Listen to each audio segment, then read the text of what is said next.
Time management ಪ್ರಭು. ಅಯ್ಯೋ ನಂಗೆ ಟೈಮೇ ಇಲ್ಲ, ನನ್ನ ಕೈಲಿ ಆಗದೇ ಇಲ್ಲ ಅಂತಾರೆ. 24 ಗಂಟೆ ಇದೆ, ಟೈಮೇ ಸಾಕಾಗಲ್ಲ ಯಾರಿಗೂ. ಇದ್ರ ಬಗ್ಗೆ ಕೃಷ್ಣ ಏನು ಹೇಳ್ತಾರೆ ಗೀತೆನಲ್ಲಿ? ಹೌದು, ಇದರಲ್ಲಿ ಹೇಳಿದ್ದಾರೆ. ದೀರ್ಘಸೂತ್ರಿ ಅಂತ ಒಂದು ಮಾತು ಬರುತ್ತೆ. ಅಂದರೆ ಕೆಲವರಿಗೆ ಒಂದು ಕೆಲಸವನ್ನು ಕೊಟ್ಟಾಗ ಅವರು ಥಟ್ ಅಂತ ಮಾಡ್ತಾರೆ. ಇನ್ನು ಕೆಲವರು ಏನು ಮಾಡ್ತಾರೆ, ನಾಳೆ ಮಾಡೋಣಪ್ಪ, ನಾಳಿದ್ದು ಮಾಡೋಣಪ್ಪ ಅಂತ. ಇದು ತಮೋ ಗುಣದ ಸಂಕೇತ.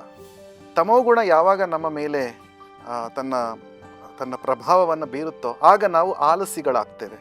ಆ್ಯಕ್ಚುಲಿ ಎಲ್ಲರಿಗೂ 24 ಗಂಟೆಗಳ ಕಾಲನೇ ಇರೋದು ಎಲ್ಲರಿಗೂ.